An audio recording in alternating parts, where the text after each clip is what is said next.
Okay, I think we'll get started. There may still be a few people that'll trickle in to join us. My name's Kim McQuay from the Asia Foundation. On behalf of Nancy Ewan and our Washington team, I'm delighted to welcome you to our forum on approaches to community mediation in Asia. Before introducing our distinguished panel, I'll share a bit of background on the Asia Foundation and the place of mediated dispute resolution in our programmatic work. I think most of you are familiar with Asia Foundation, but for those who may be joining us for the first time this afternoon, we're an international NGO headquartered in San Francisco with a liaison office here in Washington, upstairs in this building. And for 64 years, through a network of 18 country offices across South, Southeast, and Northeast Asia, we worked in partnership with Asian governments, civil society, the private sector, academic partners, and other international organizations in 5 core programmatic areas: governance and law, of which mediation is part, economic development, women's empowerment, environment, and international relations and regional cooperation. And from its inception, the Foundation has been privileged to engage in a variety of law and justice programming across Asia. A hallmark of our work and experience is a commitment to work across all components of the justice system, spanning formal and informal justice, lawmaking and law reform, legal education, the legal profession, community legal service delivery, and criminal justice reform. And over the last quarter century, we've devoted particular attention to informal justice, recognizing that the poor, women, ethnic and religious minorities, and other marginalized communities typically experience justice in ways that are strikingly different from those from privileged social and economic backgrounds who command greater political leverage and power relations, often over those very people. For marginalized populations, the notion of justice and practical access to justice systems tended to confuse and to intimidate, to be geographically remote, prohibitively expensive, and time-consuming. And all too often, those encounters with the justice system reinforce traditional social and cultural norms that relegate women and other marginalized populations to a lower status in society or leave them vulnerable to abuse. Gender-based violence affects justice-seeking behavior, with many women victims reluctant to seek legal support, and a tendency on the part of formal justice institutions and actors to discount the issue as a domestic matter to which the protection of the law doesn't extend. Similar experiences affect the resolution of disputes involving the ownership and use of land, access to essential services, and resource allocations.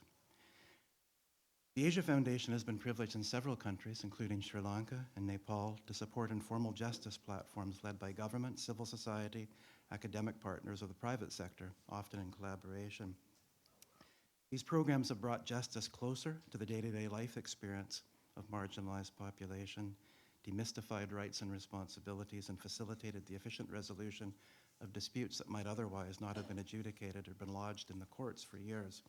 Through mediation, conflicts are resolved more efficiently, more transparently, more cost-effectively, and with greater attention to practical, common-sense solutions that prioritize win-win compromise over traditional legal victories.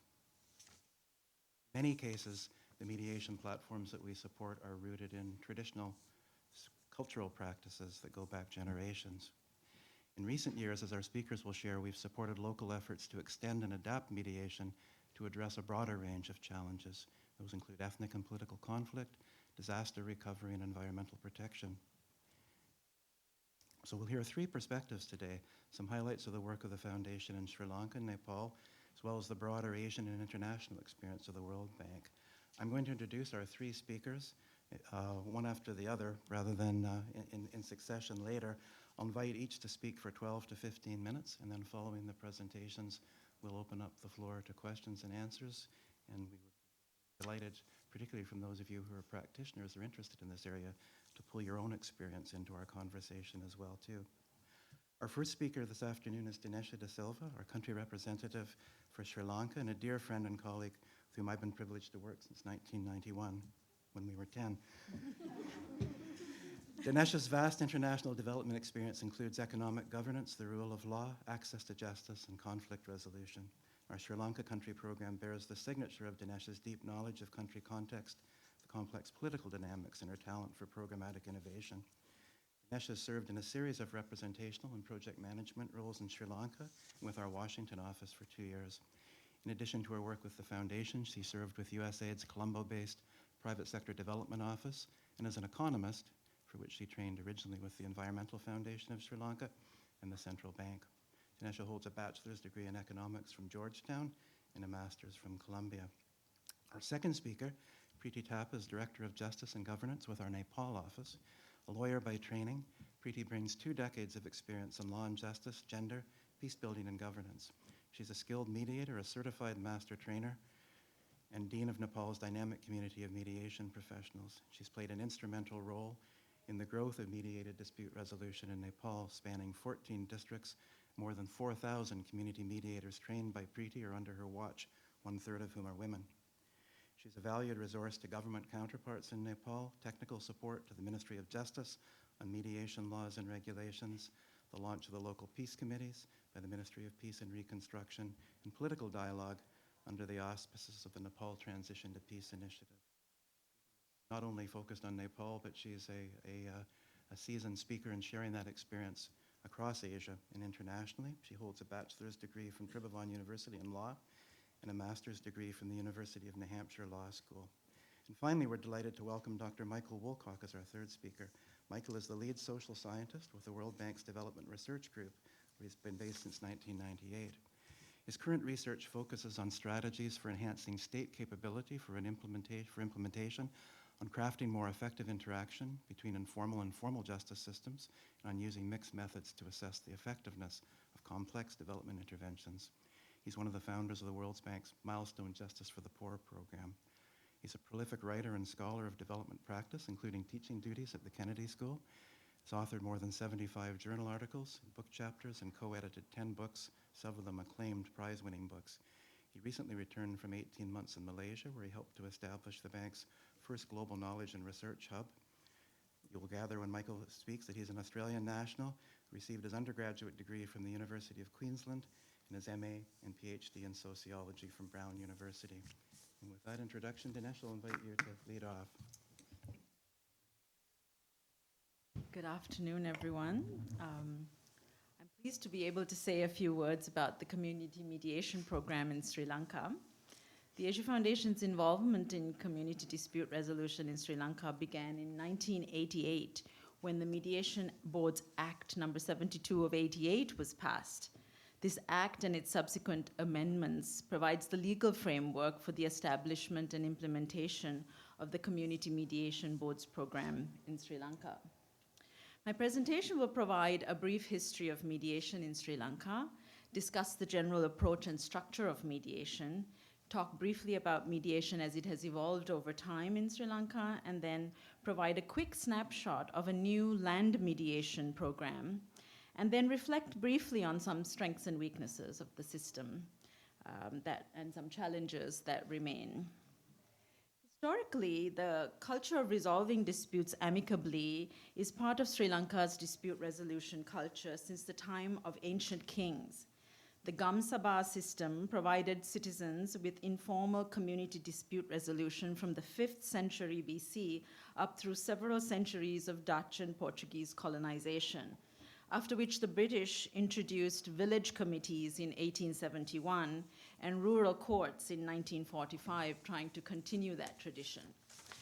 Post-independence, the government attempted to set up a new system called the Conciliation Boards in 1958, but these fell into disrepute due to politicization. So by 1988, when the government saw the need for an independent, non-litigative alternative to the formal justice system, it resulted in the system that we have today, but the culture of mediation was very well established in Sri Lanka and within the Sri Lankan cultural ethos, so it sort of transitioned very beautifully into the current community mediation boards of the Ministry of Justice. The community mediation boards facilitate mutually agreed upon settlements to minor disputes, and the existence of these boards have enhanced communication and reduced tensions between those affected by or involved in interpersonal or localized disputes in Sri Lanka for the past 30 years. The original intention of Sri Lanka's community mediation program was very much to have an impact on reducing delays in the formal court system. At the same time, it was intended to be an informal, efficient, easily accessible, and low-cost solution to the high cost of litigation. And the structure of mediation was very skillfully set up to avoid politicization and maintain independence. I have to say at this point that since passing of the 1988 Act, the Asia Foundation has been working closely with the Ministry of Justice and the Mediation Board's Commission to strengthen mediation in Sri Lanka. It is by far our longest standing, most successful program that the Asia Foundation has been associated with in Sri Lanka. And I'm proud, along with Kim, our moderator, and as Kim said, and Ramani Jayasundar in our Sri Lanka office, we have been associated with this program for the better part of the last 25 years. The Asia Foundation's support to the community mediation program has been varied and spans these 3 decades. We have always been mindful of supporting the training needs of the program, since the government of Sri Lanka administers the program with its own funds. So from the inception, our support focused on primarily establishing and maintaining the technical capacity of mediator trainers and consequently of the mediators themselves, through the periodic infusion of international technical expertise. With support from CDR Associates of Denver, Colorado, and Dr. Chris Moore, the first set of training materials was designed. A program of basic training for mediators, including a 5-day training, a continuous refresher program, and a system of direct supervision and continuous monitoring of boards by the mediator trainers was established to maintain quality and efficiency. Training manuals have been prepared and standardized, and the comprehensive basic and refresher training program continue to be supported by the Ministry of Justice. Training also includes a wider understanding of social justice and equality issues. Mediator trainers use training modules on ethnicity, religion, caste, class, gender, and gender-based violence. This sensitization on diversity and gender is an important part of the training that all mediators in Sri Lanka receive. The first decade of community mediation was all about spreading the word about the availability of an alternative system of dispute resolution. In addition to simply raising public awareness to encourage the referral of disputes, series of half-day stakeholder consultations were organized as the boards began to expand. These district-based programs would gather the district judge, the officer in charge of the local police station, the head of the local bar association, and all the chairpersons of the mediation boards in the area, everyone who had a role to play in the Mediation Boards Act, to enable all the stakeholders to clarify their respective roles and iron out issues. And this was extraordinarily successful in terms of rolling out mediation in the early years. Inevitably, some of the most vociferous detractors of the system were the lawyers. So in early years, we supported the Sri Lanka Law College to introduce a mediation techniques workshop and site visit to a mediation board as one of the training units in a lawyer's apprentice period. Law students were therefore introduced to mediation at an early stage in their careers. And one hopes that that has actually helped the introduction of mediation, mediation in Sri Lanka, because the lawyers have come around to the system eventually. A decade into the program, in the 1990s, one of the most challenging situations was the training of mediators in Tamil language. Around the same time, many of the first cadre of mediator trainers were beginning to retire. The Asia Foundation supported a group of retiring mediator trainers to set up the first ever media training institute in Sri Lanka, the Center for Mediation and Mediation Training. The CMMT was able to recruit Tamil language trainers and develop a team of mediator trainers who subsequently were contracted by the Ministry of Justice to train mediators in Tamil. During this period, the Asia Foundation supported the Ministry of Justice to train mediators for new boards in the north and east of the island, and this supplemental local mediation training capacity in the Tamil language was actually a key part of enabling Sri Lanka to expand mediation to all parts of the country. In 2004, when the Asian tsunami happened, the foundation became involved in a large program to help people obtain lost deeds, ID cards, and such through our legal aid partners and the Legal Aid Commission of Sri Lanka. At the same time, the Special Categories of Mediation Boards Act was used to set up special boards to resolve disputes arising out of the tsunami between private parties as well as with the state. And these boards functioned for 3 years and were then dissolved. Thus, mediation in Sri Lanka has expanded over the years beyond community mediation to address a variety of pressing issues, including schools-based dispute through peer mediation, and special boards to support migrant workers, land, and to address commercial issues. As the war ended and it became possible to have boards in every part of the country, the government was able to extend mediation to the conflict-affected North and East. Today, there are 331 mediation boards in every divisional secretariat division in the country, with about 50 mediator trainers who are part of the permanent staff cadre of the Ministry of Justice.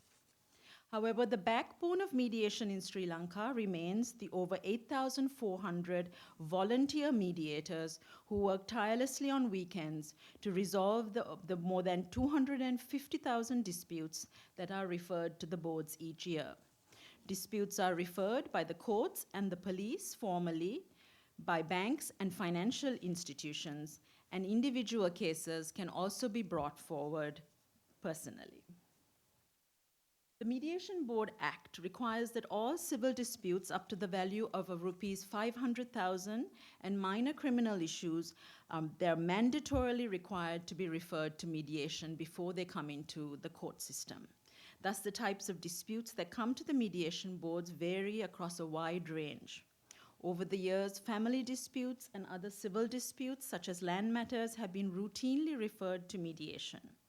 And while there is that tone of mandatory mediation in the Sri Lankan system, the compulsory nature of mediation ends at that point, and participation in mediation after the referral is purely voluntary and a voluntary process where disputing parties can opt to remain in the process or not. The outcome of mediation then is a settlement or a non-settlement. Upon settlement, disputants receive a certificate of settlement, which is informal in the sense of a court order, but formal as long as the two parties adhere to the settlement. Non-settlement certificates are issued, and then the disputes are referred back to court. In 2011, a Ministry of Justice user survey of community mediation recorded that minor assault, was the most common type of dispute mediated, accounting for 31% of total disputes received by mediation boards. This was followed by land disputes at 26%, criminal offenses of assault at 8%.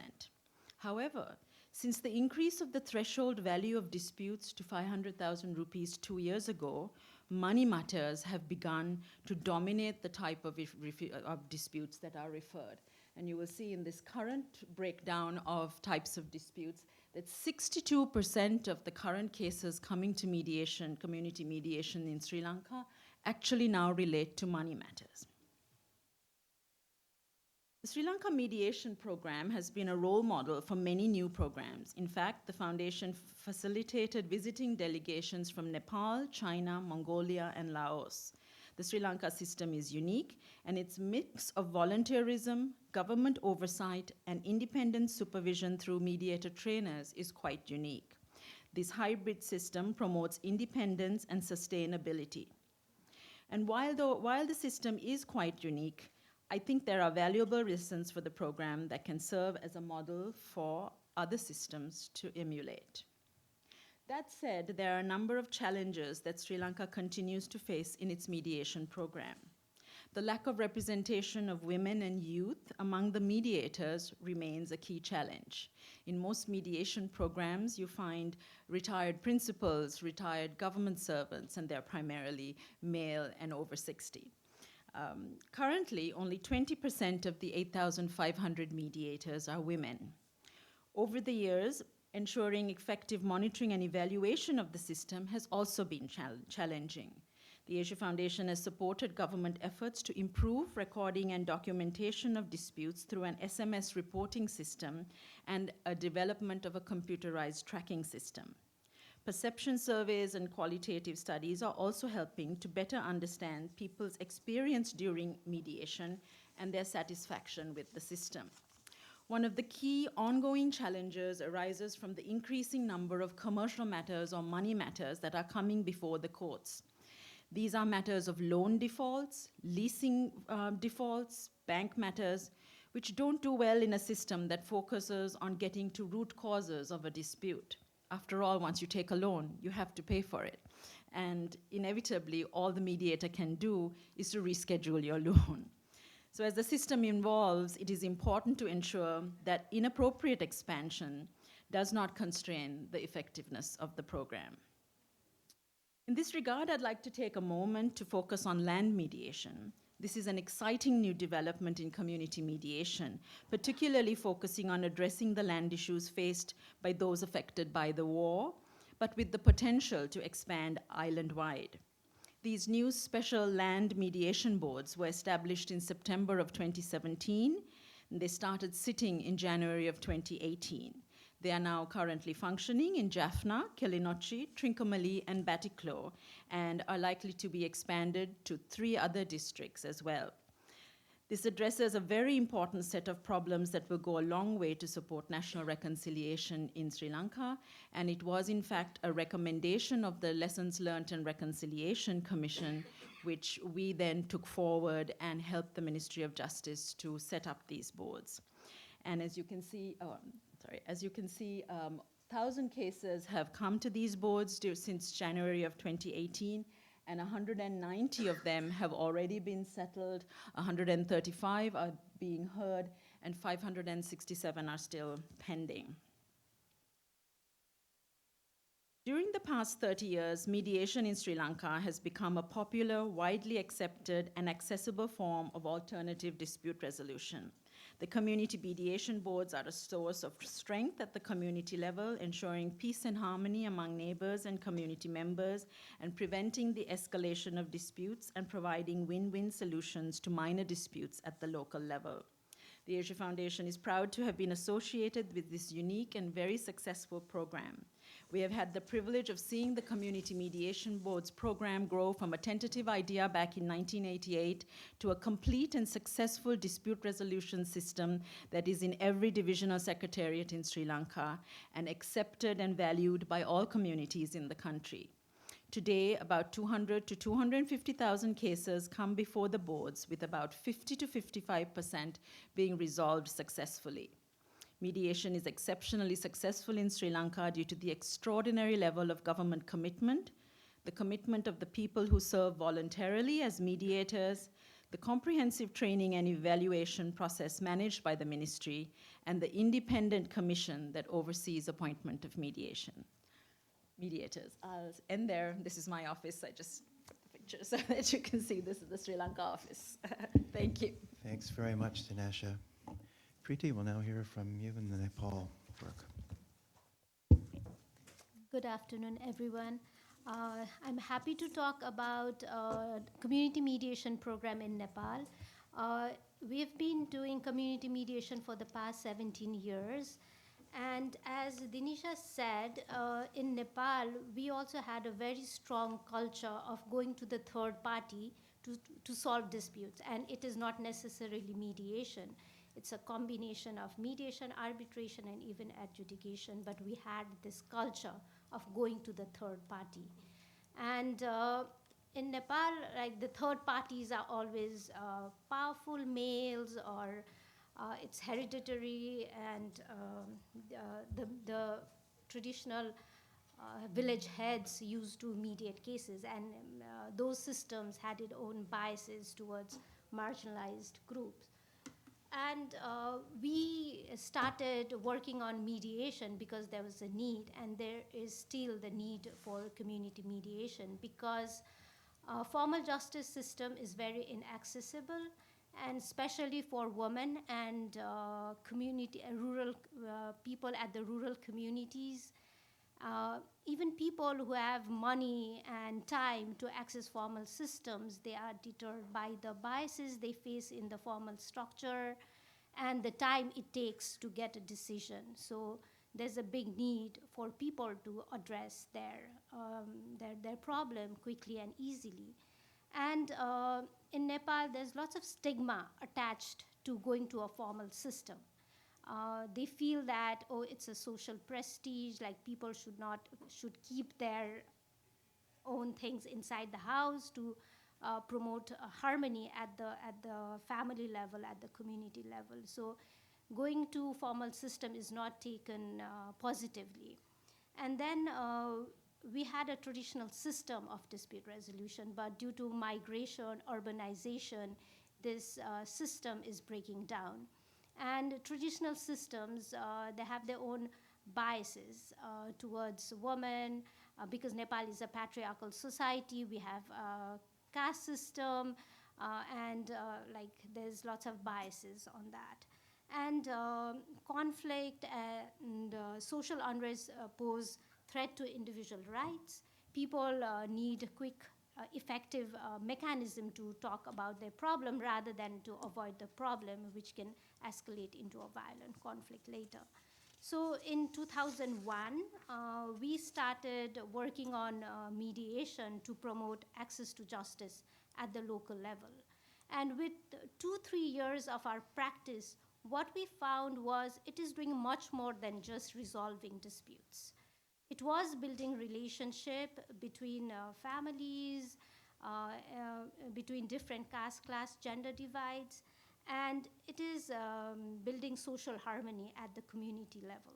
So we started looking at community mediation from a peace building lens. And we, like even in mediation trainings, instead of rather focusing only on mediation skills and theories, we started giving them concept and knowledge on strategic peace building. So the lens of only looking at justice through access to justice lens shifted to more peace and justice lens. And when we talk about justice, it is not access to justice. It is not access to the structures like courts and police. We talk about, for us, when we talk about justice, it is remedy, respect, inclusion, equal treatment, participation while decision making, and it's more giving leadership to the community members. And when we talk about harmony, it is more about relationship, like relationship between neighbors, between disputants, but at the same time, relation between state and society. So when we started community mediation program, we used this approach of interest-based facilitative mediation, where the mediators are just a facilitator and the parties, they make their own decision based on their interests and needs. But like we get different kind of cases, and I said we have it's a hierarchical society, and there's lots of power imbalance when the case comes between Dalit, the lowest in the caste system, and a powerful male Brahmin. And in mediation, mediators are just facilitators. The parties, they have to come up with decision. When there's so much power imbalance, the mediators, they have to like step in, they have to like be more active, they have to like ask question to really help to empower the less powerful and to bring out their real needs and interest. So they play a role of an evaluative mediator, and they try to like empower parties. So it is more like looking at different cases and different nature of cases, rather than just sticking it to facilitative mediation, interest-based mediation. Sometimes mediators, they use the approach of evaluative mediation. And we also empower the less powerful, so it is more transformative. And lately in mediation, we have started using restorative justice lens. Because in all the disputes, there's certain harm, and we have to repair the harm, and we have to address like what went wrong and how we can like make it right.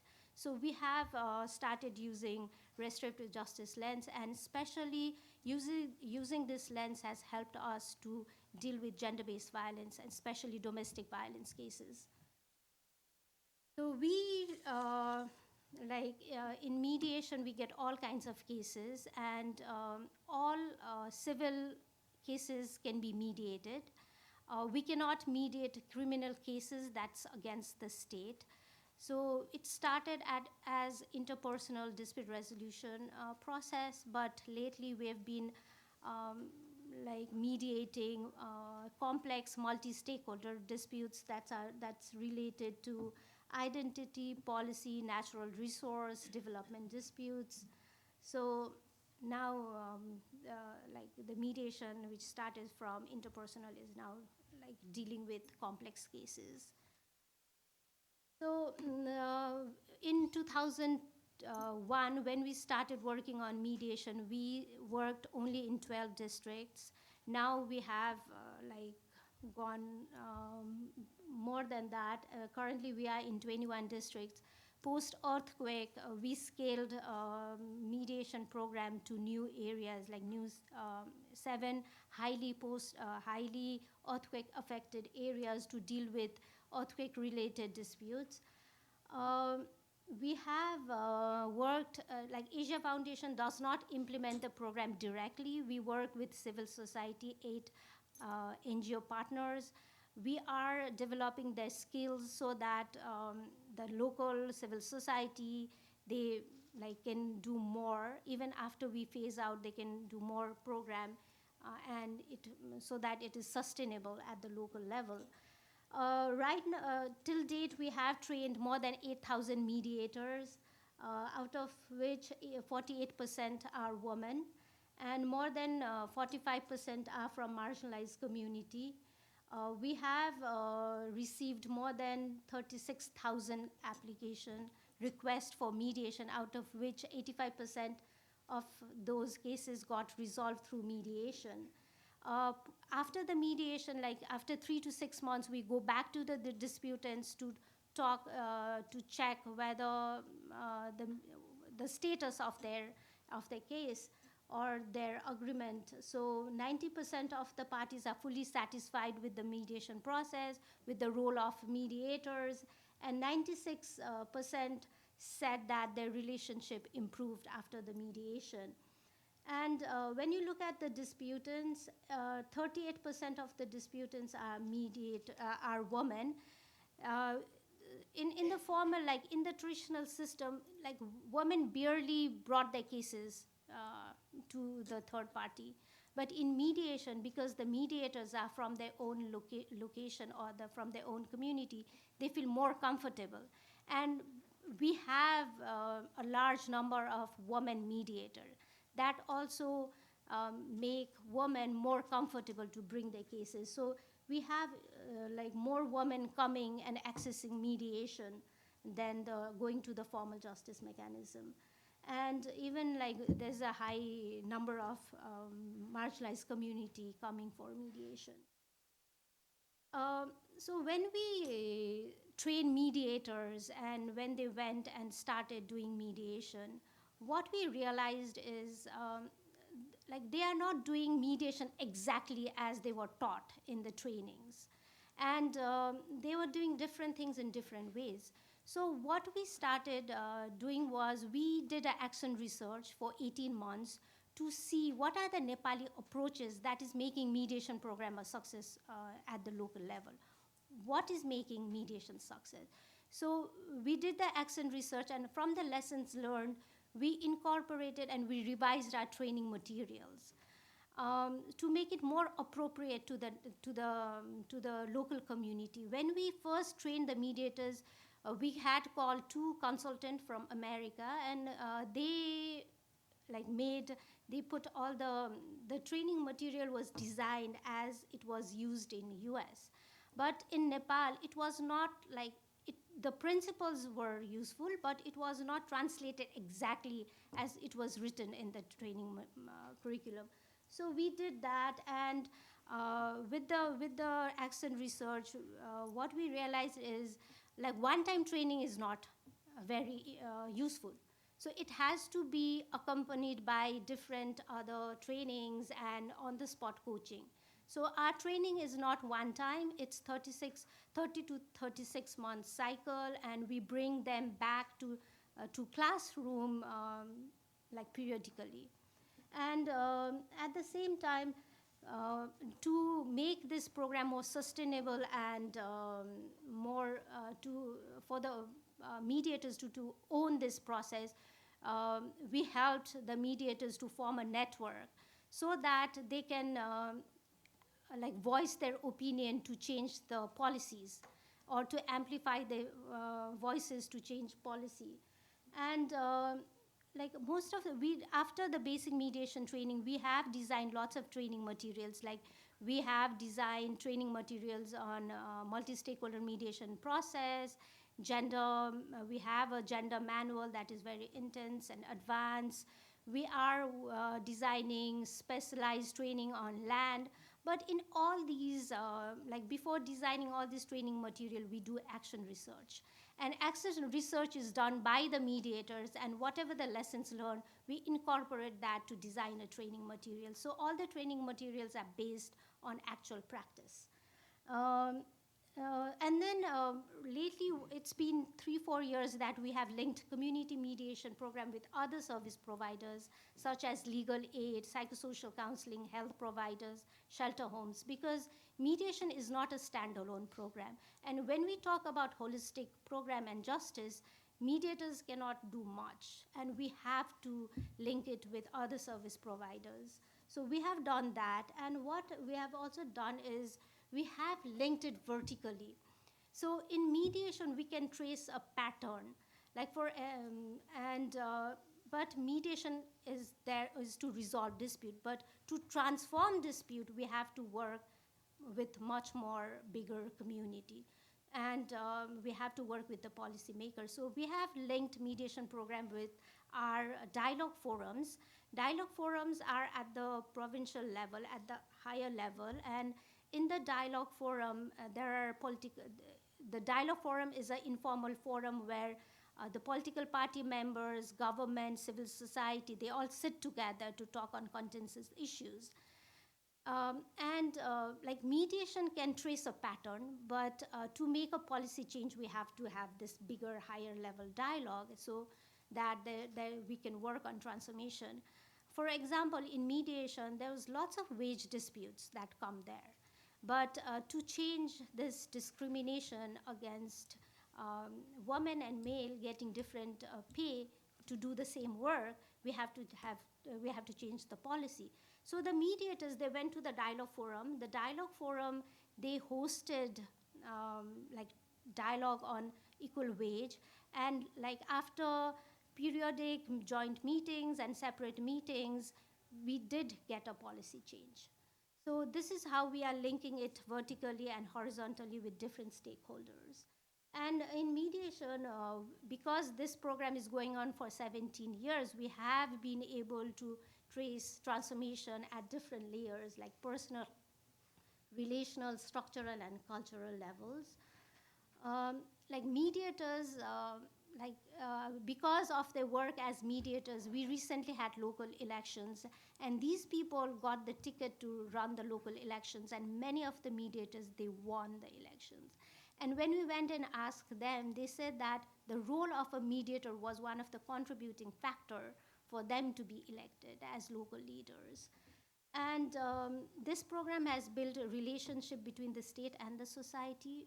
This program was started at the peak time of conflict, when there was no local government at the local level. And mediators, because of the presence of mediators, they felt like they are getting services from the mediators. And the mediation program was housed in government buildings. So even in the absence of the local elected representative, they were providing some kind of service from the local government buildings. And when we started mediation, there was no legal provision to support mediation. But with the advocacy of mediators and like-minded organizations who work on mediation, we were able to get Mediation Act in 2014, which was a very big breakthrough for the practitioners, because then this program was institutionalized as a nationwide program in Nepal. So we have a lot of lessons. The key lessons are, like, if you want to make this program sustainable, and if you want the government and the local community to take ownership, we have to involve them from the very beginning, from the designing phase, which we did. And the selecting of mediator, you really have to be careful. It has to be participatory. So when we selected the location and mediators, we went to them, we did focus group discussion with them. We asked them who are the people who are suitable to become mediators. So the name were given by the community members. So they had lots of trust in these people, and they took the cases to them because of that. And we work really closely with the local government and with the justice providers. Like, we work closely with Supreme Court, with Law Ministry. So it was easy for us to make them understand the need for policies and to accept mediation as part of the formal justice system, so that they were able to design policy. And because we do lots of action research and we do have practice, it is better, like when we go and talk with people, it is better to show evidence, because when we have evidence, they do their perception change, and it is easy to talk with them. And linkages is very important if you really want to provide justice to the community. And in mediation program, analysis is the key. Like, it's not like one time we analyze the cases and then stop, because environment changes, context changes. We have to keep on updating the analysis, especially when we do complex mediation.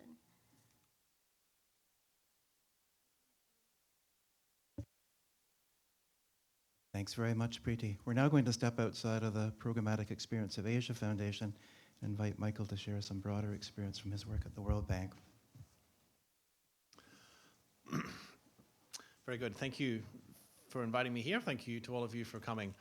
In some sense, I'm an unusual member of this panel, because the World Bank itself doesn't do community mediation, as you've just heard it from Sri Lanka and Nepal.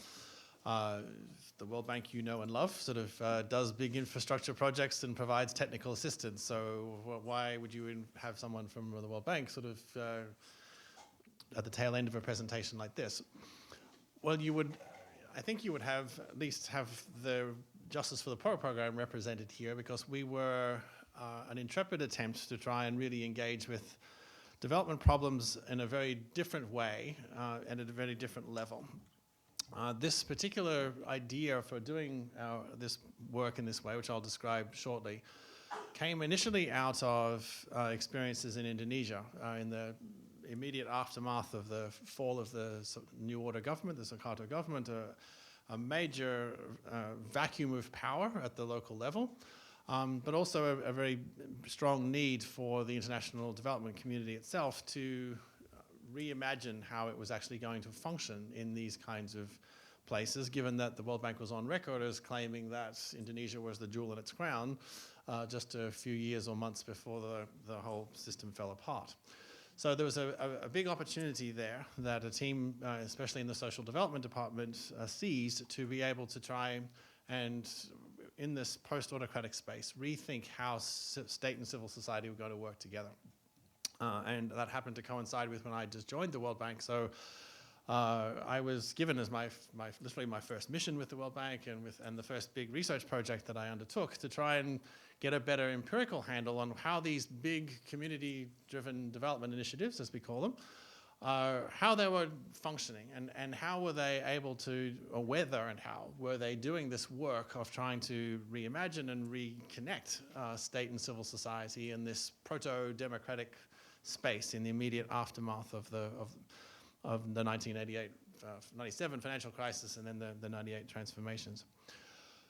And one of the very clear things that came out of all of this work was just how extraordinarily rich the prevailing systems of local government already were. And by local governance, I guess I should say, in the sense that there are pretty much every group everywhere has a prevailing way of dealing with its differences and its disputes. And this thing called development comes along, usually with a very particular way of doing this particular work, or puts a lot of stress on that prevailing system by doing all the mainstream things that we associate with development, like educating kids, like building roads, like irrigating fields, like providing scientific agricultural advice, like challenging prevailing birthing practices, for example, and suggesting that, no, the way you've been doing this for 5,000 years actually isn't in accordance with the scientific standards. We have a better way of doing this.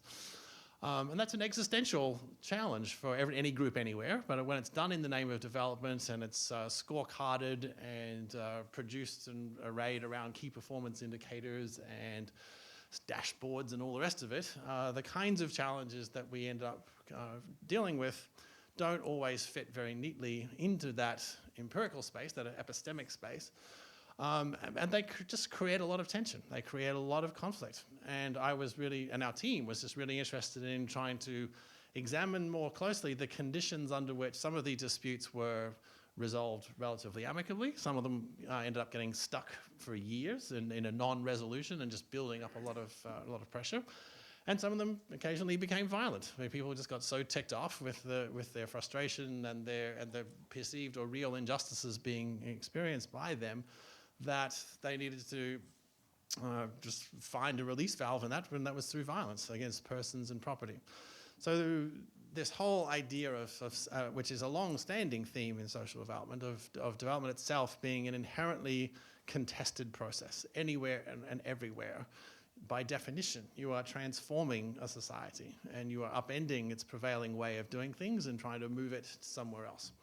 And so this work that we began in Indonesia then, of course, made me realize that we were seeing sort of an Indonesian manifestation of a much broader Asian challenge, given the most success that had happened in many Asian countries, but more broadly, the muddles and the failures that were occurring in many other parts of the world. Whether it was succeeding or whether it was failing, in short, development was this contested process. And it seemed to me that the way in which both researchers and the practitioners at the helm of the operating administrative systems that we have for doing development just really didn't have an adequate way of engaging with all of that. We would have head nods to context matters and one size doesn't fit all, and everybody would nod vigorously in agreement with all of that. But what does that actually mean to take that seriously when you're dealing in a country like Papua New Guinea with 820 official languages, let alone unofficial ones, where the notion of a state is sort of or being a citizen of an entity called Papua New Guinea is maybe a third order or fourth order salient feature of people's identity. Notions that we should cede parts of our income to this thing called the government, in the name of taxation, to provide public goods. All of that requires this remarkable transformation in the ways in which people relate to each other, to themselves, to their communities, and to the rest of the world. And so we took this initial idea in its sort of micro manifestations in Indonesia to Cambodia and then to a bunch of other countries where the goal wasn't so much to look at how we could create a big justice project that we could then sell to the board for $300 million and sort of deem success as measured by the scaling of lending activity that we generated. But rather to really try and help the development community generally and the World Bank in particular to think about these transformational changes happening at the local level and what were the ways in which we ourselves were acting in the name of development, in the name of the Millennium Development Goals at the time, to do all of these things which were nonetheless deeply transformational and often accompanied by just wrenching forms of injustice and inequality. And how could we, in some sense, not be part of the problem, but be part of a solution? What kind of work can we do analytically, empirically, and as policy and practitioners to try and engage with those kinds of challenges in a very particular way? So all the work that we did was branded with this kind of quirky, semi-NGO-ish kind of name called Justice for the Poor. Maybe with a benefit of hindsight, we might have called it something different, but it stuck. It was a brand name. It was Coke, so you don't mess with it. And we went with it for 15 years. Between 2002 and 2017, we had this entity that we rolled out in a whole bunch of different countries around the world, about 11 or 12 or so over the course of that particular period. It was it was born, as it were, in Indonesia, but then we went to Cambodia and then did two country studies in Kenya and Sierra Leone. But around that time, we were invited to contribute to the World Bank's flagship document, the World Development Report. And in 2005, the title of that report was on equity. And equity wasn't just explicitly about inequality in the Gini coefficient kind of sense. It was also trying to introduce a more legal understanding of equity. Equity as fairness, a Rawlsian sort of understanding of process fairness as much as anything else. And by processes that I still don't quite understand, I managed to convince the directors of the WDR that the kind of work we'd been doing with the Justice for the Poor program could provide some pretty original and bank-centered empirical work for trying to articulate and then build out some ideas and some structures for how we might think about these equity issues, not just in these big data sets that we might use to study inequality, but looking at process fairness, looking at these wrenching ways in which transforming gender relations and power relations in employment and all the issues associated with migration that development put in motion, all of these things deeply contentious and yet very poorly understood, and often with no corresponding instrumentality, as it were, for helping the bank to engage with all of that. So we managed to convince the Australian government to give us some money to do this initially as an Asia-Pacific program. So we then went to work in countries on that second bottom line there.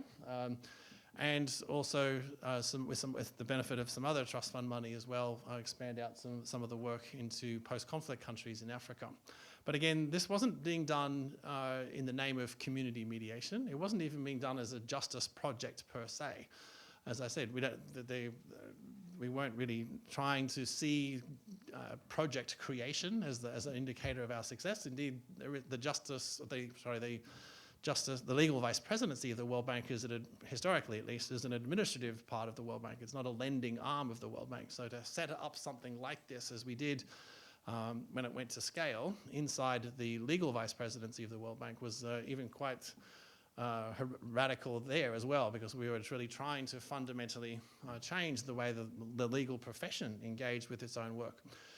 As you might imagine, when justice questions or legal reform issues come up in development at the World Bank level, because by design we work with governments, most of this then comes down to thinking about questions around constitutions or around land administration and those kinds of issues. And in one sense, there's obviously a long-standing body of technical expertise around those kinds of issues, but nothing really that people or that lawyers would be taught in an American, or especially in a prestigious American law school, really prepares you for going to northern Kenya, for example, and dealing with nomadic populations for whom the idea of property rights is completely alien. Right? When you're nomadic and you wander around, the notion that you have a piece of real estate as coordinated through GPS points that you can buy and sell on a real estate market is kind of like trying to buy and sell your left arm. It's just not something that manifests itself as something that's marketizable. And so even the very language that we would use at the World Bank for talking about the fundamentals of economic growth, right? Good governance and property rights, those are just very particular ideas in particular places, and they mean something very powerful in certain places, but they're completely alien ideas. But then, when you then find yourself in countries like Sierra Leone or in countries like Papua New Guinea, where multi-billion-dollar deals are being done around natural resource extraction, prevailing customary legal systems were never ever imagined in the wildest dreams of the people that came up with them to have the structuring and the content to be able to do an equitable deal with Rio Tinto. So there was just a very big role that we saw for the World Bank, not just as sort of taking context seriously and not just about trying to engage more formally and seriously with these micro-level manifestations of conflict, but exercising some form of countervailing power, of actually being one of the few international actors on a good day that could be an effective counterpart to many of these communities who are otherwise just going to get royally screwed by the ways in which these big multinational mining companies would be going and doing their work. And the people that you would recruit to these to do this kind of work, especially when you're recruiting local staff to do this, are very passionate people. They are people that have lived through this kind of expropriation who lived through some horrendous forms of inequity and injustice in their own lives, and trying to figure out how you merge that energy and that very real experience that's come through living that kind of life into the wordsmithing and the empirical kind of work that then counts as a question and counts as an answer when you're talking about this back here in Washington was very hard. But that's what we saw ourselves as doing. It wasn't sort of trying to just do things around the margins. It was much more fundamentally about trying to think, how do we, as a field, as an international development field, born in mid-20th century with a very particular set of administrative tools at our disposal, now in the 21st century, now post-2015 in particular, with sustainable development goals, with all manner of different things on the table, how do we engage with this vastly bigger landscape of problems and solutions? And we had the temerity to think that the kind of things we are seeing writ small and writ large in the Justice for the Poor program could be at least one element of where we might look for how some of these newer solutions to these things might come about. So let me just speak a bit more about what we actually did. Some of the defining characteristics of this program was that it was really set up and explained and justified as a research and development program looking at the modernization of rule systems. We use that phrase very deliberately because I think that's actually what it was about. It was looking at what happens to rule systems with regards to exchange, rule systems with regards to ownership of one kind or another, rule systems with regards to dispute resolution, rules everywhere. And all those rules get, by definition, as I said, fundamentally changed when you, by design and by default, infuse the language and the structuring and the resourcing and the expertise of development into all of that space. The rules of the game, not just in a game theoretic sense, but in the way in which we talk about all of this stuff, is fundamentally changed. And we really wanted to try and understand all of that. So this work, and this is where it does dovetail with the kind of work that you've just heard from Nepal and Sri Lanka, very much based around extensive and intensive in-country dialogue. Teams of people based there for years and years at a time, learning local languages, doing all the work that it really takes to be taken seriously in that particular space. We had one of my favorite people in development had committed to living in Cambodia for 10 years and got good enough in Khmer to be able to argue in court in Khmer. That sort of level of which you don't acquire on a 3-week mission or even in 2 years worth of work. That language is so hard to learn, but if you make that level of commitment, that's what the credibility that you end up having to be able to be an effective agent of countervailing power. This was really a large part of it, since it was partly coming out of the research department of the bank where I work. We realized that we were operating in a space that really was kind of data-free in any sort of qualitative or quantitative sense. So a lot of part of our work was initially just overtly descriptive. Who is fighting with whom over what, for how long, what are the incidents of these kind of conflicts?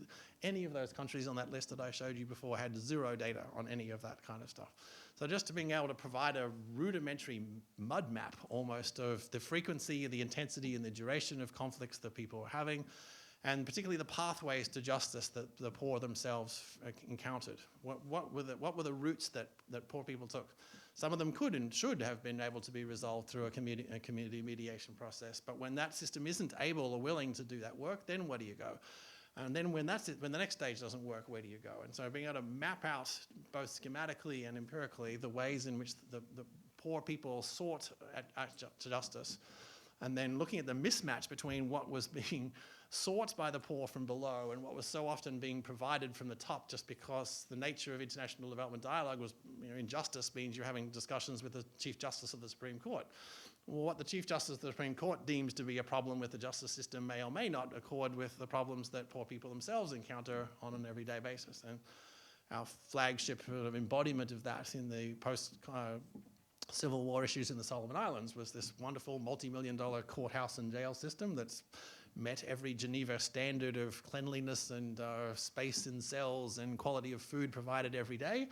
And when we were there on a mission, this building had been up for several years, and it had been met, and it had been actually, the courthouse itself had been used perhaps 3 or 4 times an entire year. That's what happens when you only consult a very narrow band of people in the country about what counts as a problem and what counts as a solution. And if you consulted with understood more formally the pathways by which poor people themselves are actually engaging with the justice system, I don't think building a courthouse would be number 1 or number 50 on your priority list of things you would build, just because you probably only do need a courthouse for 4 days a year. You need to have a fundamentally different modus operandi for engaging with justice questions when you look at it from the perspective of those seeking justice rather than only those people seeking to provide it. So as a result of all this empirical work that we would generate, we would often set up some pilot initiatives. Some of those would work and seem to be what we should do in a slightly bigger scale. A lot of them didn't. But it was the nature of these kind of problems, that it's not obvious what you should do in these particular situations. Nobody has a clear blueprint. There isn't a blueprint. And if you had smarter people, they still wouldn't find a blueprint. It's just not that kind of a problem. But ultimately, we were really trying to the goal here wasn't, as I said from the beginning, not necessarily to come up with a project and count that as our success. It was really trying to influence at scale rather than operate at scale. We weren't trying to build out big structures for ourselves. We're trying to change how a country spoke to itself, and particularly how countries spoke with the rest of the international development community about its own justice challenges. And that was how we really sought to engage with this. Most of this was most prevalent in land. Land was the obvious common denominator across all the different countries that we were engaged in. Because of the imperatives oftentimes to sell off that land or to codify it in some form of through land administration systems of one kind or another. But ultimately, it was about trying to forge a better dialogue between these two different dimensions. I'll conclude just by sort of saying, look, what we are really trying to do here, I think, was, as I said, look at these modernization of rule systems as the key real challenge that we were looking at. And the big question is how we work with, or how anyone works with a prevailing system to get it to where it becomes and starts to do the work that a modern justice system should do.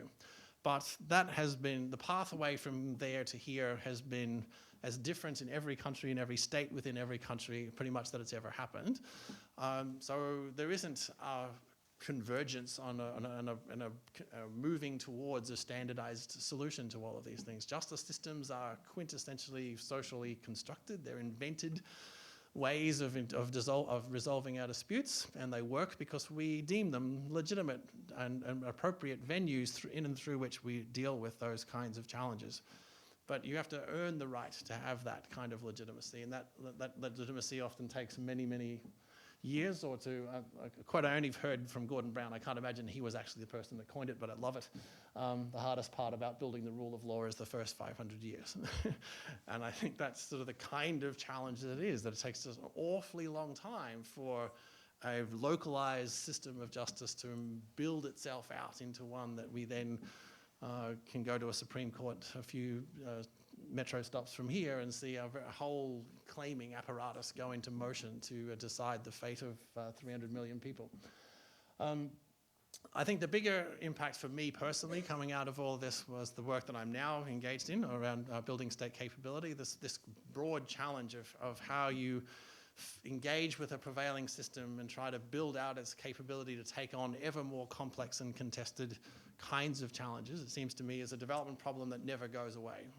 You don't need me to tell you that at the moment in this country and elsewhere around the world, in the OECD countries, the enormous challenges and stress being put on the prevailing system to do work that it perhaps didn't imagine it was going to need to do.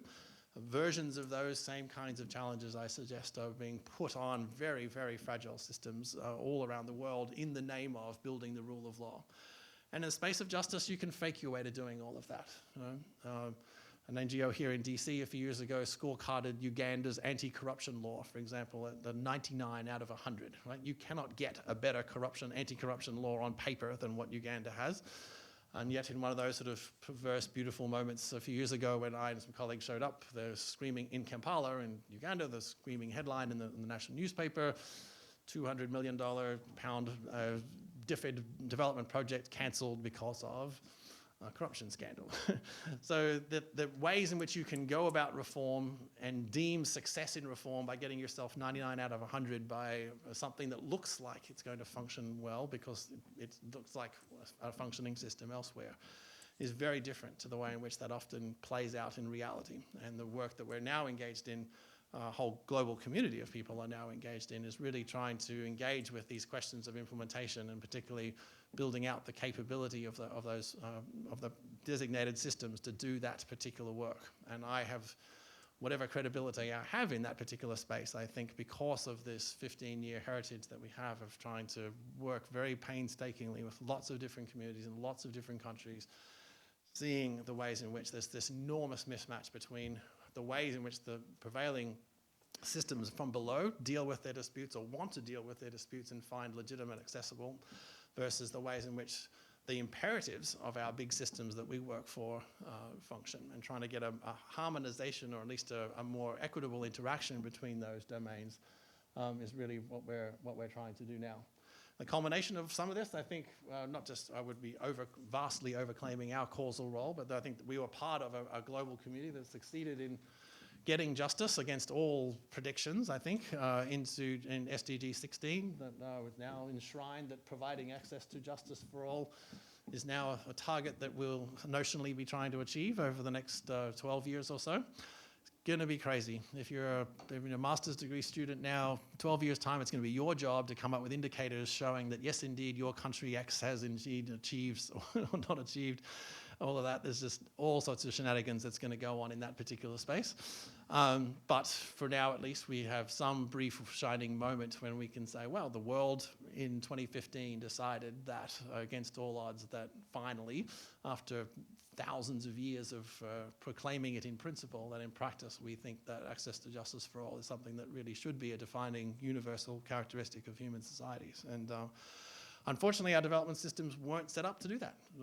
We just don't live with administrative systems that are fit for purpose. And the big generational challenge we face is designing out an administrative system that can do this kind of work as normal work, not as exceptional work, not as exotic work, or even innovative work. It's just, it should be how we think about this kind of work. And we need to have an administrative system that requires, recognizes, and rewards that in much more effective ways, it seems to me. Thanks very much. Thanks very much, Michael. We at the Asia Foundation have been fortunate in a number of countries that you referred to in your slides to interact with your colleagues on the Justice for the Poor, and it's really very interesting. We're going to open the floor up now for questions and then for open discussion. Just ask that you identify yourself and then pose your question or your comment. Sir.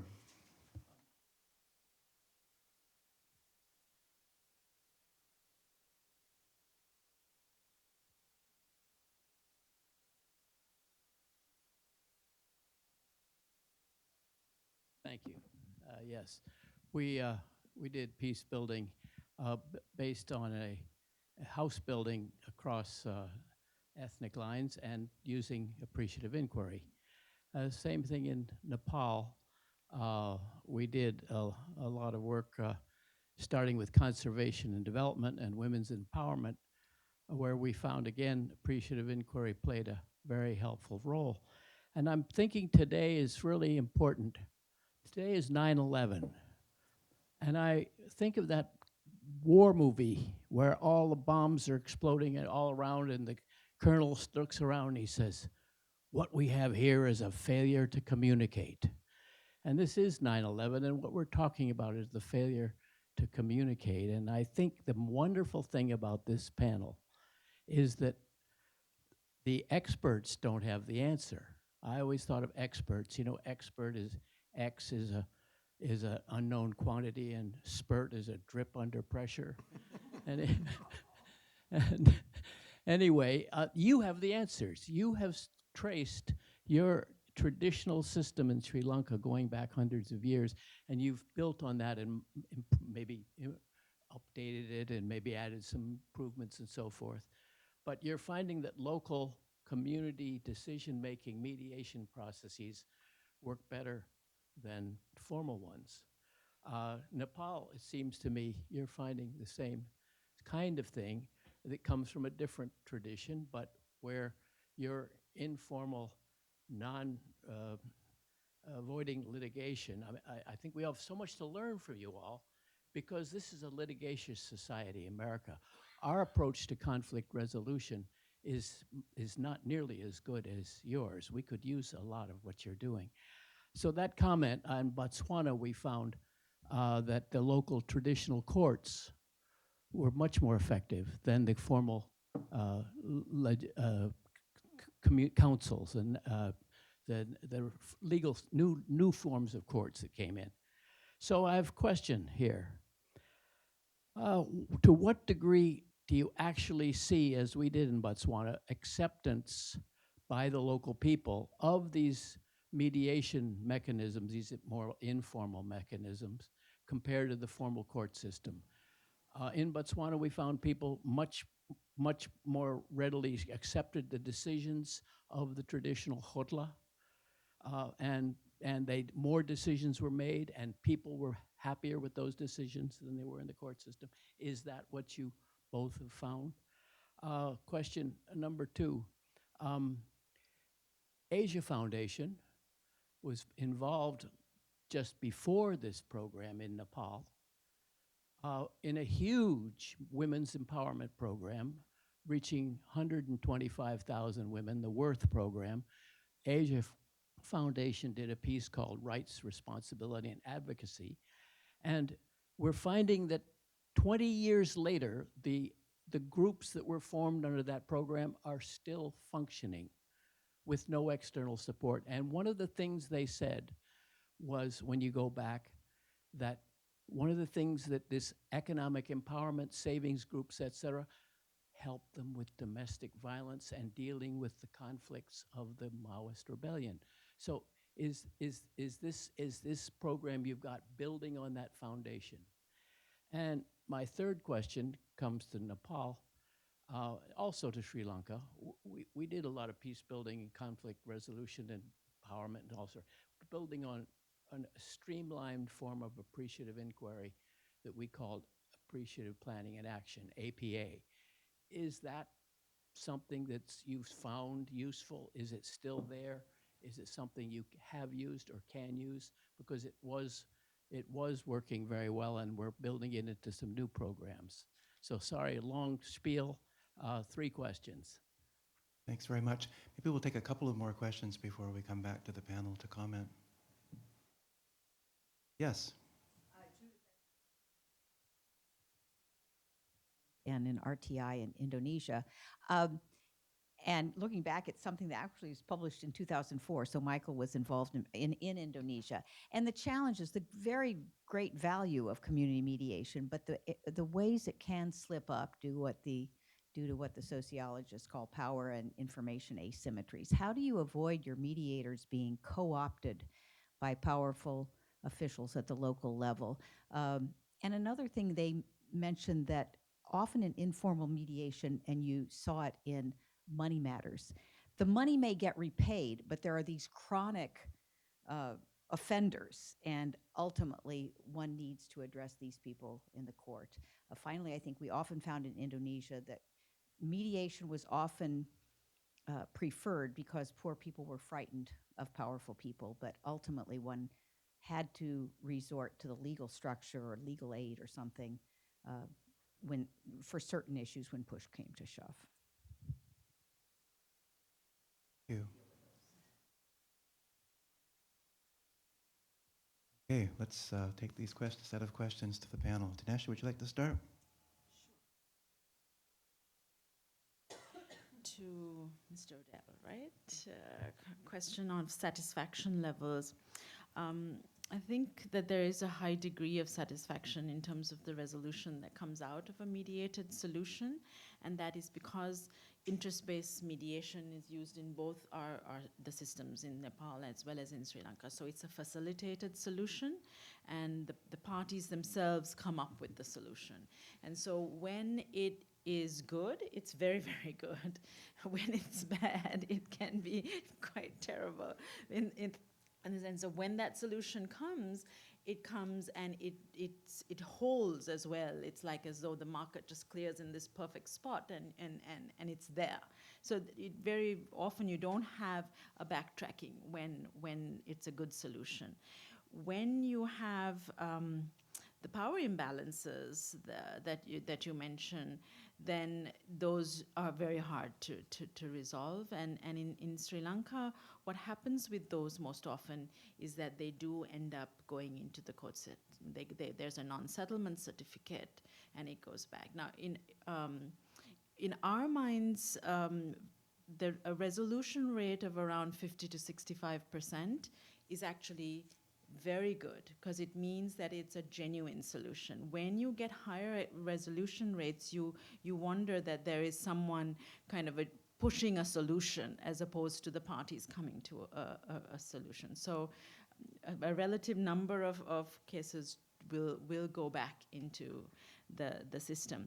One of the interesting results that we had from a study we just recently did was that even people who are losing, who have lost a lot out of a solution, they've had to give up more, they appreciate the opportunity to have their case heard.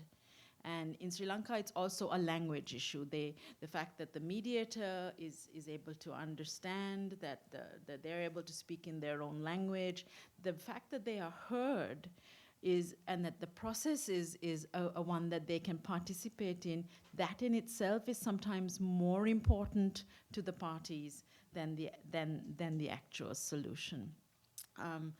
On money matters is where the power imbalance is horrendous, and that we have we are working very closely with the ministry, because the bank official comes in a suit with a tie and sits next, and then the mediator is it's an individual from the community who took a loan for a sewing machine versus the bank official. And the mediator, up to now, I would say the power imbalances in Sri Lankan cases have not been so bad in terms of all these other disputes we've had. But in this situation, it's really bad. I mean, we've had we had an evaluation recently where one of the young mediators was saying, "Oh, the bank is so happy with the progress that we're making on mediation. They gave me a gift." And we're like, what? That's not what we want. That's why the whole system was broke down, when conciliation boards got politicized. We don't want banks to get friendly with you.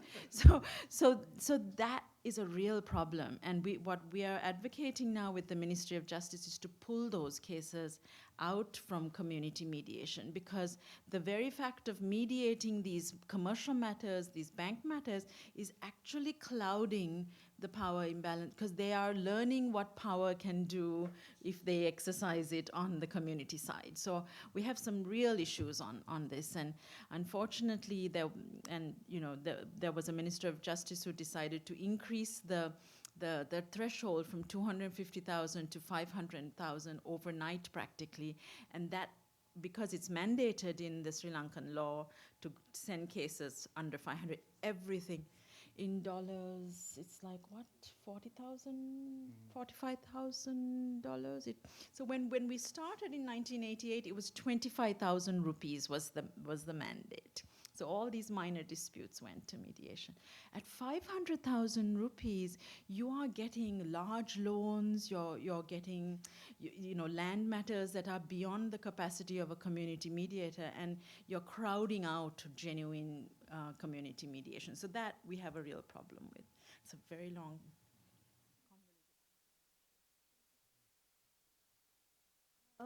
Yes, mediation is very much accepted in our communities because they see that the mediators are from their own community, and they are the people who are nominated by themselves. And community mediation, like if you look at the panel of mediators, it's a very inclusive mediation panel. Because when we go to the community to select mediators, we say that it has to mirror the composition of the community. If we have marginalized community, if we had Dalits, they have to represent at the community, at the mediation panel, so that everyone feels that we are being represented at the mediation panel, and then they feel comfortable coming and bringing their case. So it is very much, because it's a very inclusive panel and the selection process is very participatory, they accept this whole process. But at the very beginning of our program, it was very difficult for the rich and powerful to come to mediation because they felt that, oh, who are these mediators to call us for mediation? Because they were the ones who were using power and influencing the third party. But now, mediation process is a very impartial, neutral process, and they felt that, oh, we are not going because we don't have our say there. So it was difficult, but with times and with the traditional mediators also participating as mediator in this program, slowly people started respecting and accepting mediators, and they accepted this whole program. The other part of acceptance was also because the local government, they also provided space at the local government offices for them. So it also had, even though we did not had any policy, we had the buy-in of the local government and somewhat legitimacy to this. So the acceptance was there. And as you mentioned, our earlier, it is, the mediation program is built on our earlier programs on gender and empowerment, equality program. So the people who are involved in mediation were also people who were already working in different projects, and they already were like people who were respected by the community, like health workers or social workers. They were already involved in users groups, so people who were already working. And appreciative inquiry is one of our key component in our training manuals, because this all provides mediator and other people to focus on the strength rather than only focus on the weakness. To like vision, what would they like to see in 10 years, like visioning and working for it. So it's a big component in our mediation program. In societies like ours, we do have power imbalance.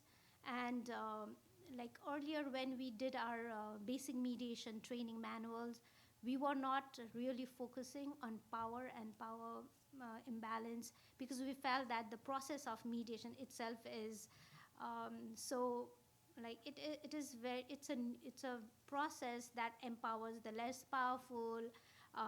We are not like, we focus on treating everyone equally, giving people chance to like really talk about their real interest and issues. But when the mediators went and started providing mediation service, they felt that when there's lots of power imbalance, they are just stuck, because mediators are only facilitating. But when one person is really dominating, they can ask different questions, they can reframe, paraphrase, but they can do just that and not like really intervene. So in the advanced training manual, we really focus on what we should do when there's power imbalance. Maybe we should break mediation and send the parties for counseling, so that they know about their rights, and like they know what are the facilities that they get. So when they come back, they can make an informed decision, or do some kind of empowering for them, or like matching them with people who already have done something similar. So we did that, and power is very, like when we talk about power imbalance, like sometimes people, they just don't speak, because it's also about the trauma that they have experienced because of power imbalance in the community. So when they come here, they just don't talk. It's not only about that, it's also about their mental health, about the trauma that they face, that they need some other supports, and not just legal support or not just information. So therefore, when we do one program, we only focus on one thing, right? It was access to justice, so we were only focusing on how to provide justice, linking with lawyers. But suddenly we realized that even though power, it has a structural problem. If you don't change the structure, then power won't change. So we have to deal with other part of it. So it's a slow process for us, but we are trying to add different blocks to this to address this problem. Cool. Okay. Maybe just one response on the question that you had raised about sort of the risk of mediators or others associated with this getting co-opted by the powerful as well too. And from my own experience in Bangladesh and a number of countries, while you will always sort of find bad eggs in every system, and there are some people that are vulnerable to that. Often a combination of the selection of the mediators together with the instant social status that comes along with it will serve as a deterrent. And in one experience that we had in Bangladesh during my time as country rep there, we actually took community legal service programs and those that had a particular focus on mediation and used those as a foundation for community policing programs. And the strategy that our civil society partners took there was to bring the co-opters into the tent and make them feel part of it. And as soon as they, most of that sort of thing passes very quietly around the margins, but if you brought those that were likely to try to influence or to spoil the process somehow into the tent, they were much less likely to do that. And they may never have agreed with what it was that was going on, but at least it served as a bit of a deterrent. I will actually speak to that particular point. One of the many ways in which these contentious processes that I mentioned get exacerbated is precisely because, if a big oil company or mining company comes in and says, we'll offer you $200 million, like, who is you? And then a whole bunch of hands go up and suddenly everybody's claiming to be the legitimate owner of this particular piece of land, and so you should give the 200 million to me. No, you should give the 200 million to me. And that's just existentially large sums of money for anybody. But it's those particular communities, not even gasoline on a fire, it's nuclear. It just blows the whole place up when a prevailing system that previously couldn't even conceive of that sort of level of money is now sort of being asked in some sense or finding itself needing to engage with those kind of systems. So for me, that I use this idea of countervailing power because I think on a good day, that's one of the things that international agencies can actually do. If there's a library's worth, forests have been felled about the ways in which the international agencies sort of are complicit in so much of the damage being done. But at least in my experience with a lot of the really good people who work on these issues for international agencies, they're the only thing standing between the community itself imploding and into fights that aren't resolvable in any standard sort of way about who is the rightful or the legitimate recipient of whatever largesse might be being offered in this particular situation. So yes, that co-optation problem is ubiquitous, but I think development only just puts more and more pressure on those systems for that kind of thing to happen. And in the first instance, of course, it should be the national government that's trying to do that, but itself can get bought off by the Minister of Tourism. The Minister of Mining can be part of all of that pact as well. So it's just all sorts of unholiness going on. And I said, on a good day, I think as a matter of principle and as a matter of practice, some form of internal and external countervailing power needs to be held, see it as its job to be able to do that. It's a thankless task, it's a dangerous job, it's morally and ethically vexed in all sorts of ways, but status quo ante just cannot deal with those kind of situations, and there has to be some space, at least I think, created and protected for a bigger array of actors, or at least an actor that can forcefully push back against the kinds of power, raw, brutal, that big systems can do unchecked. Thanks. Other questions or comments? Yes.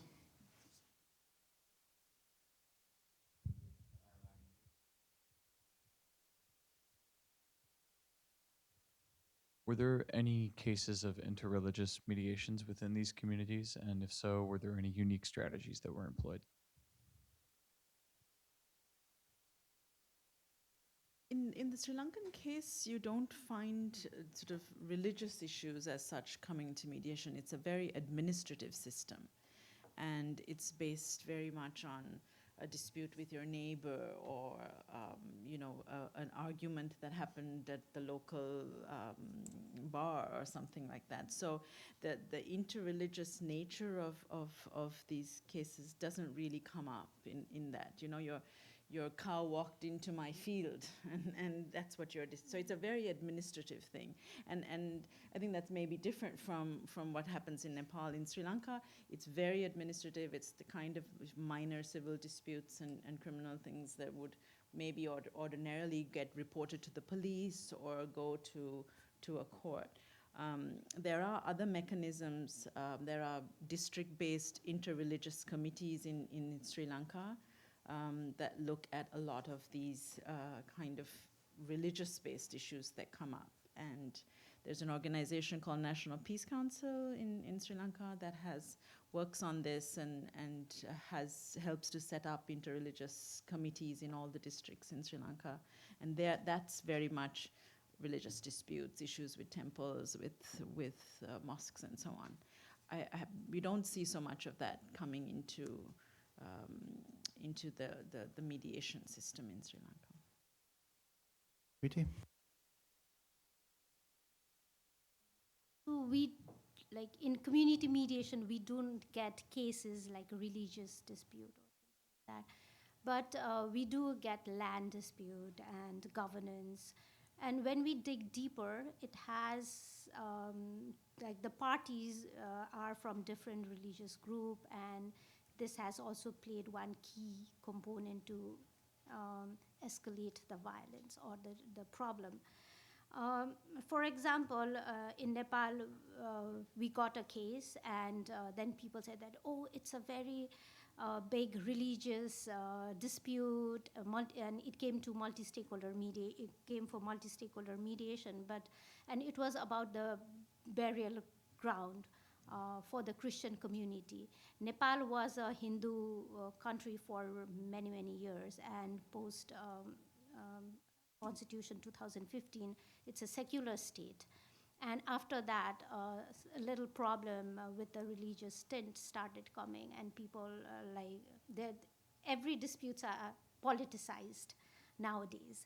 And they said that, oh, it's a religious dispute, but actually it was a poor governance, because the municipality, they have to provide ground for burial, for cremation, and they were not providing a proper land for the burial of the Christian community, and it was the poor governance. And people said, oh, it's a religious thing, but once it is looked from a governance lens, and when the municipality talked with them and tried to reach out to the Christian community to find out through mediation, like what do they want, what are their needs, interests, and it was when we provided a governance lens, it was easy to resolve. So similarly, we had a big multi-stakeholder land dispute, and that was a fight between whether this land belongs to a temple or to a Muslim burial land. And it was a land dispute, but because there were two communities, right, the Muslim and the Hindus, they were, and they are extremists also. But there are people, old, and then it's an intergenerational thing also. The old people were much more, they wanted harmony in the community, but the young ones, they said, why do we have to give up? They were really sticking to their position, and it was really difficult to move them from the position to interest. But it is not purely a religious problem, but it is like land problem or the governance problem, and then we have to use different mechanism to solve this. We're a little bit past our allotted time. I think we have time maybe for another question, yes? Hi, thank you so much for coming and speaking with us today. My question is trying to combine kind of the two sets of experiences, or three sets of experiences we have. Mediation is an inherently informal, or it's supposed to be an inherently informal system. It also exists in a formal capacity if you do it through the courts. And my question is, when you're trying to quantify and get data on something that is supposed to be confidential, how do you do that? And does it create challenges for organizations like the World Bank, who thrive off of that kind of data. How do you create funding for it? How do you make sure that people appreciate and have awareness for it and increase its legitimacy? Michael, do you want to take the question in terms of sort of broader data? I had my little sort of riff at the end there about sort of in 12 years' time, I'm glad I'll be retired by then because I don't want to be the one whose job it is to tote up all this stuff around the world and claim yes or no, up or down, did we achieve access to justice? I think that's a ubiquitous problem. I mean, perhaps that's part of your point of your question, is that just there are things that are easy to measure in the world and there are things that are super hard to measure in the world, and the absence of disputes or the nature and extent of disputes, all those things anywhere and everywhere is just really, really hard to collect, because it's just, if you incentivize police for catching more bad guys, they'll catch more bad guys and it'll look like the crime's gone up. But is that actually an instance of, anyway, there's just so many different issues there.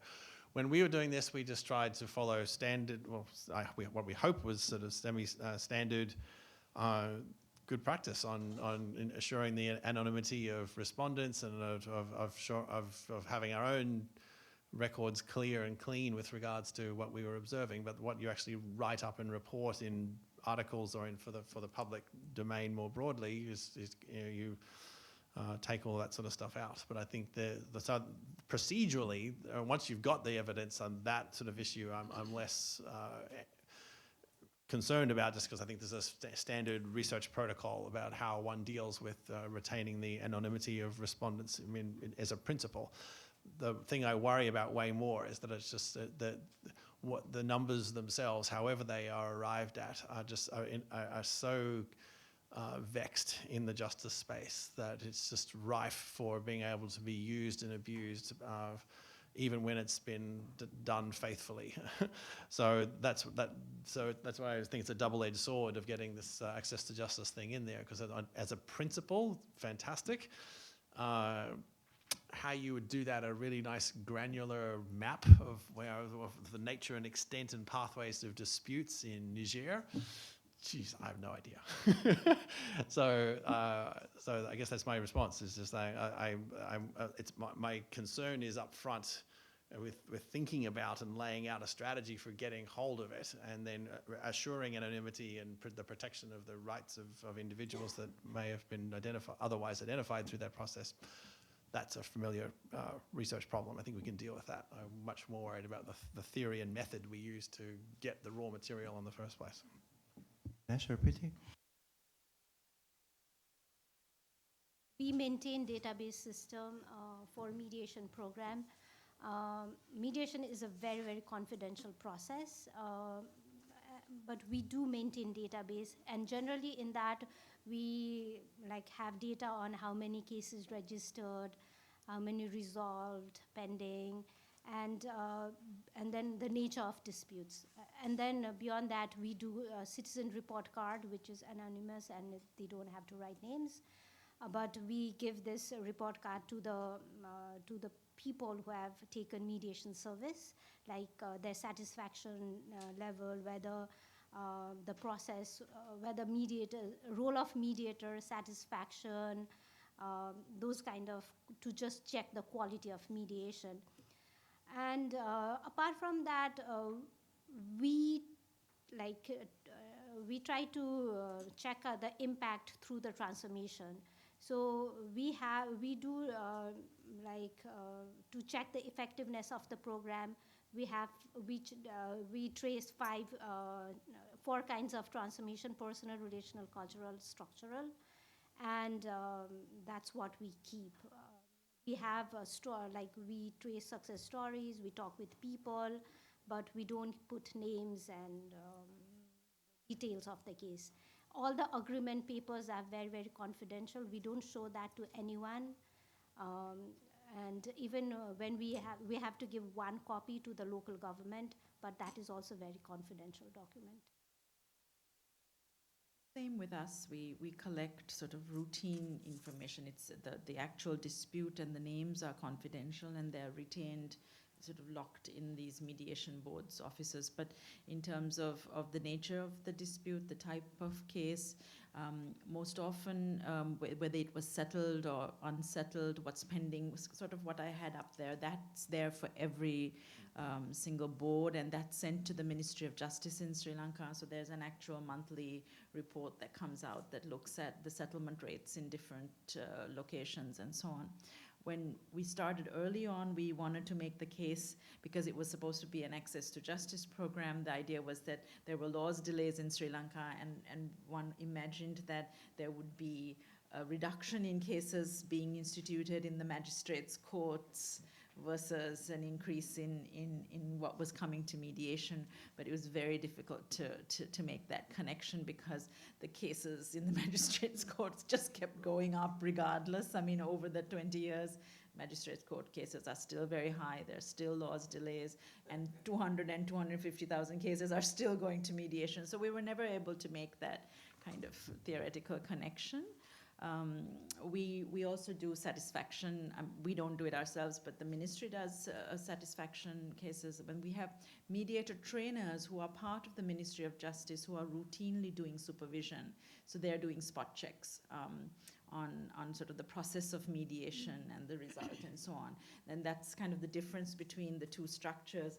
This is a very formalized, this is the Ministry of Justice and the Mediation Boards Commission, which consists of judges and very senior people who are looking at the system. And it's part of the regular justice system in Sri Lanka. So it's a unique hybrid, and that to some extent allows for the sustainability and for the process to be actually part of the formal justice system, because by law you are required to send to mediation. So statistics are collected quite routinely as a result.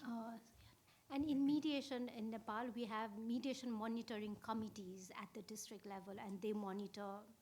And all the organizations who provide mediation service, they have to provide data to Mediation Council. So when I say data, they said number of cases registered, resolved, pending, and the types of cases. Just add one qualifying comment, and that is that just an observation that when we talk about mediation, that yes, at a certain point, particularly as the records go into the future, there's the issue of anonymity. But in a lot of mediation phenomenon at the village level in Nepal and Bangladesh and other places, it's a really is a participatory exercise, and the community comes out en masse, and that has a lot of very positive reinforcing things in terms of the social values. And so on one hand, yes, you could, if you wanted to keep a record of the case, you could try to protect anonymity, but the actual experience itself is probably known to the community before the mediation, and certainly a participatory event. There was one more question. I'm sorry, we're going to, our handlers are pointing at their watches, but the panel will stick around and we'll be happy to speak to you right after. Why don't you raise the question, and then we'll come and join you as we wrap up.